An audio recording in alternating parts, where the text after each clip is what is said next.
Baiklah anak-anak yang terkasih, materi kita hari ini dalam pembelajaran pendidikan agama Katolik, kita memasuki materi ke-14, yaitu tentang gereja sebagai persekutuan para kudus, bersama dengan Ibu Buana Ignatia Sihotang. Anak-anak terkasih, dalam pembelajaran ini kita mempelajari gereja sebagai persekutuan para kudus. Gereja adalah persekutuan para kudus yang menunjukkan kesatuan antara semua orang yang percaya kepada Kristus, baik yang masih hidup maupun yang sudah meninggal. Untuk melanjutkan pembelajaran ini, mari kita sebelumnya kita terlebih dahulu berdoa. Dalam nama Bapa dan Putra dan Roh Kudus, amin. Allah Bapa yang di surga, kami bersyukur kepadamu, karena pada hari ini kami belajar tentang gereja sebagai persekutuan para kudus. Bantulah kami agar semakin mengenal iman kami akan Allah Bapa, Putra, dan Roh Kudus dalam persekutuan dengan gerejamu. Dampingilah kami agar semakin menghayati tugas kami sebagai anggota gereja. Demi Kristus Tuhan dan pengantara kami. Amin. Dalam nama Bapa dan Putra dan Roh Kudus. Amin. Anak-anak yang terkasih, sebelum kita mengamati gambar di bawah ini, kita masih mengingat kembali pembelajaran kita minggu lalu tentang sifat-sifat gereja yang satu, kudus, katolik, dan apostolik. Sekarang mari kita lihat bagaimana disebut gereja sebagai persekutuan, yaitu persekutuan para kudus. Anak-anak pernah mendengar kata santo? Ya, dalam gereja Katolik tidak asing lagi nama santo atau nama santa. Kalau disebut santo berarti itu adalah orang kudus laki-laki. Contohnya adalah Santo Yohanes Bosco. Santo Yohanes Bosco adalah pelindung kaum muda. Kemudian Santo Stefanus. Santo Stefanus adalah martir yang pertama. Kemudian Santo Laurentius. Santo Laurentius juga adalah seorang santo yang wafat karena dibakar hidup-hidup. Selain daripada santo ini, masih banyak lagi santo-santo yang ada di dalam gereja Katolik. Anak yang terkasih, selain daripada nama santo, kita juga mengenal nama santa. Dalam gereja Katolik banyak santa yang menjadi pelindung-pelindung di sekolah ataupun di lingkungan atau di gereja atau rumah-rumah sakit, yaitu tempat-tempat sosial. Contoh nama santa yaitu Santa Bernadette, Santa Cecilia. Santa Cecilia ini adalah salah satu nama santa pelindung sekolah kita, yaitu Sekolah Santa Cecilia. Ada juga namanya Santa Ursula. Nah, di samping ketiga nama santa ini masih banyak lagi nama-nama santa. Misalnya Santa Elizabeth, Santa Maria, Santa Maria Goretti, Santa Teresia, dan Santa. Nah, agar kita lebih mengenal siapa itu santo atau siapa itu santa, dan mengapa ia diberi gelar santa, dianugerahi seorang santa atau seorang santo, mari kita lihat atau kita simak kisah perjalanan hidup santo dan santa. Secara khusus kita lihat di sini yaitu kisah Santo Laurentius. Santo Laurentius dari Roma. Santo Laurentius adalah salah satu dari 7 diakon yang menjadi martir bersama Paus Santo Sixtus II pada masa penganiayaan Kaisar Valerianus. Ia diperkirakan lahir di kota Huesca, Spanyol, sebuah kota di wilayah Aragon, dekat kaki pegunungan Pyrenees. Masa penganiayaan Kaisar Valerianus dimulai. Penganiayaan dilakukan dengan amat kejam. Banyak orang Kristiani harus bersembunyi dalam katakombe-katakombe bawah tanah di mana mereka dapat ambil bagian dalam perayaan misa dan saling menguatkan satu sama lain. Pada tanggal 6 Agustus 258, para prajurit Romawi menerjang masuk suatu ruangan dalam katakombe di mana Paus Sixtus II sedang memimpin misa. Paus dan para diakonnya serta semua umat Kristiani yang hadir di situ sama sekali tidak gentar menghadapi ancaman kematian. Kepada Paus, Santo Laurentius berkata, "Aku akan menyertaimu kemana saja engkau pergi. Tidaklah pantas seorang imam agung Kristus pergi tanpa didampingi diakonnya." Paus terharu mendengar kata-kata Laurentius itu. Lalu ia berkata, "Janganlah sedih dan menangis, anakku. Aku tidak sendirian. Kristus menyertai aku, dan engkau 3 hari lagi engkau akan mengikuti aku ke dalam kemuliaan surgawi." Paus Sixtus II bersama dengan 2 orang diakonnya, yaitu Santo Felicissimus dan Santo Agapitus, langsung dibunuh di tempat itu, sedangkan Santo Laurentius ditangkap dan dibawa ke penjara. Prefek kota Roma tahu bahwa Laurentius adalah orang yang mengurus kas dan harta kekayaan gereja. Karena itu, ia lalu membujuk Laurentius untuk menyerahkan semua kekayaan gereja itu kepada penguasa Roma. Santo Ambrosius adalah sumber paling awal yang mengisahkan bahwa Santo Laurentius meminta waktu 3 hari untuk mengumpulkan semua harta kekayaan gereja yang disimpannya. Dia bekerja cepat mengumpulkan orang-orang miskin, lalu membagi-bagikan kekayaan gereja sebanyak mungkin kepada mereka. Pada hari ketiga, ia memimpin para orang miskin, orang cacat, orang buta, dan orang sakit, dan berarak menuju kediaman prefek kota Roma. Kepada penguasa Roma itu, Laurentius berkata, "Tuanku, inilah harta kekayaan gereja yang saya jaga. Terimalah dan peliharalah mereka dengan sebaik-baiknya." Tindakan dan kata-kata Laurentius ini dianggap sebagai suatu olokan dan penganiayaan terhadap penguasa Roma. Karena itu, ia segera ditangkap dan dipanggang hidup-hidup di atas terali besi yang panas membara. Laurentius tidak gentar sedikit pun menghadapi hukuman ini. Setelah separuh badannya bagian bawah hangus terbakar, ia meminta supaya badannya dibalik sehingga seluruhnya bisa hangus terbakar. "Sebelah bawah sudah hangus, baliklah badanku agar seluruhnya hangus," katanya dengan sinis kepada para algojo yang menyiksanya. Laurentius akhirnya menghembuskan napasnya di atas pemanggangan itu sebagai seorang kesatria Kristus.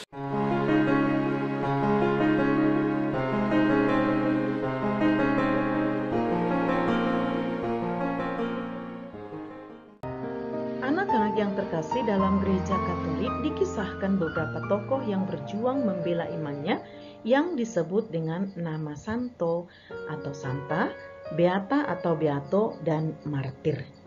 Santa adalah orang kudus perempuan dan santo adalah orang kudus laki-laki. Beata adalah orang kudus yang berbahagia perempuan, sedangkan beato adalah orang yang berbahagia laki-laki. Dalam gereja Katolik ada banyak nama santo dan santa, misalnya Santo Bartolomeus, Santo Yakobus, Santo Alfonsus, Santa Maria, Santa Elizabeth, Santa Maria Goretti, dan lain-lainnya. Martir ia adalah orang yang rela wafat atau menumpahkan darahnya demi mempertahankan imannya kepada Kristus. Persekutuan para kudus adalah merupakan himpunan orang-orang yang pada masa hidupnya menunjukkan nilai-nilai iman, kesucian, dan menyerahkan seluruhnya hidupnya untuk kemuliaan Allah. Inilah ciri-ciri persekutuan orang kudus atau yang disebut dengan santo atau santa, yaitu di mana selama hidupnya membaktikan seluruh hidupnya untuk Allah, berusaha hidup suci sesuai kehendak Allah. Ciri-ciri hidup seorang martir yaitu berjuang untuk membela imannya akan Yesus dan rela mempertaruhkan nyawa demi kebaikan dan kerajaan Allah.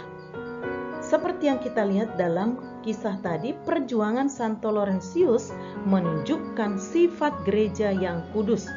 Persekutuan gereja yang kudus inilah mencakup orang-orang yang masih mengembara di dunia dan juga yang sudah berada di surga. Anak-anak yang terkasih, gereja disebut persekutuan para kudus tampak dalam kegiatan-kegiatan gereja. Apa saja kegiatan-kegiatan gereja? Yang pertama adalah doa bersama. Doa bersama dapat dilakukan misalnya doa lingkungan, yaitu bersama dengan satu wilayah atau satu lingkungan, misalnya doa rosario, bulan kitab suci nasional, pendalaman Alkitab, dan lain-lain. Kemudian ada doa keluarga, doa makan, doa sebelum tidur, doa bersama, atau doa syukuran ulang tahun dalam keluarga. Itu termasuk sebuah persekutuan. Yang ketiga adalah perayaan Ekaristi, di mana kita bersama-sama mengadakan perjamuan kudus yang dipimpin oleh Romo sebagai simbol Yesus. Selain daripada doa bersama, kegiatan-kegiatan juga yang menunjukkan persekutuan para kudus adalah dengan pemilihan nama baptis, di mana kita memilih seorang nama yang diambil dari nama orang kudus, dengan maksud dan tujuan kita agar kita dilindungi dengan nama pelindung kita dan juga kita mampu meneladani sikap-sikap nama baptis itu.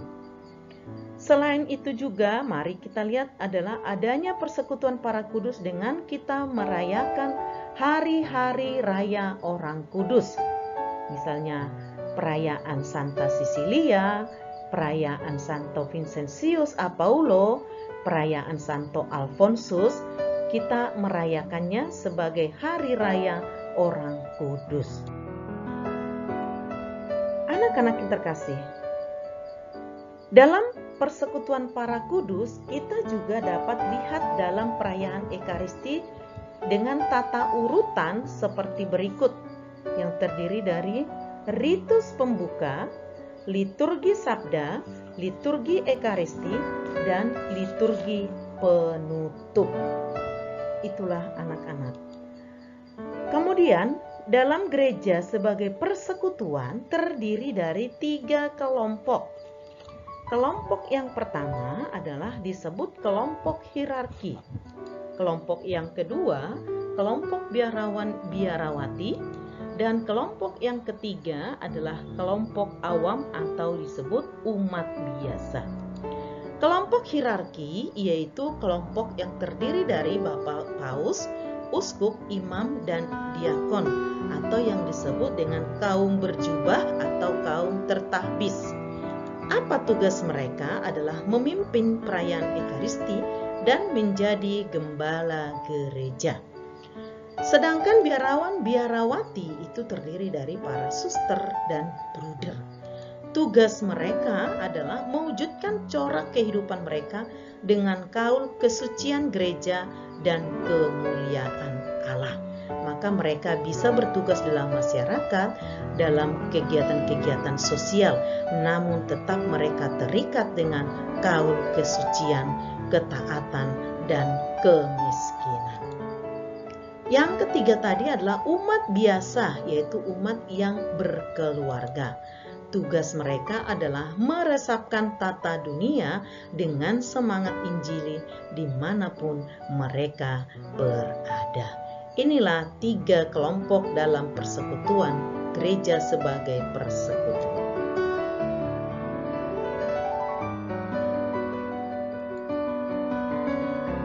Adik-adik yang terkasih, supaya kita lebih melihat bagaimana gereja sebagai persekutuan dapat kita baca dalam Yohanes 3 ayat 1 sampai 5 dan Yohanes 6 ayat 56. Di sana dikatakan, untuk masuk dalam persekutuan para kudus hendaklah ia dilahirkan kembali untuk memperoleh hidup yang kekal. Dilahirkan kembali bukan berarti sepertinya kita masuk ke dalam rahim ibu, tapi kita adalah mengubah hidup lama menjadi hidup baru, memperbaharui sikap-sikap kita yang jelek menjadi sikap yang baik. Dengan cara apa? Yaitu kita dibaptis. Ya. Dalam Yohanes 5:56, Yesus berkata, "Barang siapa yang makan dagingku dan minum darahku, ia tinggal di dalam aku dan aku di dalam dia." Maka dalam persekutuan para kudus kita mengikuti perayaan Ekaristi dan menyambut tubuh dan darah Yesus, di mana kita telah bersatu dengan Yesus dengan tubuh dan darahnya. Gereja sebagai persekutuan memang mencakup semua orang yang masih berziarah di dunia dan juga para kudus yang telah menikmati surga abadi. Apa artinya berziarah? Yaitu masih berjuang lewat doa bersama dan mendapatkan pelayanan sakramen-sakramen agar dapat memperoleh hidup yang kekal. Gereja sebagai persekutuan para kudus dalam perayaan Ekaristi kita ucapkan dalam Kredo para Rasul atau sering disebut Syahadat para Rasul atau iman kepercayaan. Bagaimana cara kita untuk menghormati para kudus? Nah, anak-anak, cara-cara kita untuk menghormati para kudus dan meneladaninya, yang pertama, kita boleh membaca kisah para santo dan santa. Lalu setelah kita membaca, bagaimana kita meneladani cara hidupnya. Misalnya Santo Laurentius yang rela dibakar demi mempertahankan imannya kepada Tuhan. Santa Cecilia yang rela dipenggal kepalanya ya bersama dengan suaminya Valerius demi mempertahankan imannya kepada Yesus. Selain itu kita berdevosi kepada santo dan santa. Berdevosi yaitu dengan berdoa kepada santo dan santa, mohon perlindungannya.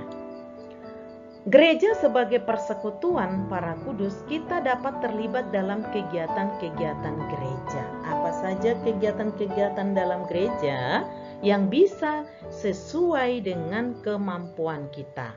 Ada yang menjadi misdinar, lektor dan lektris, dirigen, tata laksana, dan petugas kor, serta tugas-tugas lainnya. Anak-anak yang terkasih, mari kita lihat moto beberapa para orang kudus ini yang mungkin bisa menjadi teladan kita ataupun kita mempunyai moto hidup. Ya. Contoh yang pertama masih kita lihat di situ, saya dilahirkan miskin, saya hidup miskin dan berharap saya mati miskin. Sedangkan Santo Dominikus Savio mengatakan lebih baik mati 1000 kali daripada hidup berbuat dosa 1 kali. Santo Agustinus mengatakan, di sini kami tidak membicarakan yang buruk tentang siapapun. Aku percaya supaya mengerti, dan aku mengerti supaya percaya lebih baik. Santo Laurentius berkata, Yesus tolonglah aku untuk mengasihi semua anggota keluargaku setiap hari, sehingga aku dapat mengasihi keluargamu, yaitu gereja. Santa Teresa mengatakan, doa adalah menempatkan diri di tangan Tuhan dan mendengarkan suaranya dalam lubuk hati. Ini adalah penyemangat hidup kita untuk menjadi hidup suci dalam kehidupan kita. Anak-anak yang terkasih, marilah kita tutup pembelajaran kita hari ini dengan berdoa. Dalam nama Bapa dan Putra dan Roh Kudus. Amin. Terima kasih Tuhan, kami telah belajar tentang gereja sebagai persekutuan. Semoga kami dapat meneladani para kudus dan masuk dalam persekutuan para kudus serta terlibat dalam gereja sebagai persekutuan. demi Kristus Tuhan dan pengantara kami. Amin. Dalam nama Bapa dan Putra dan Roh Kudus. Amin.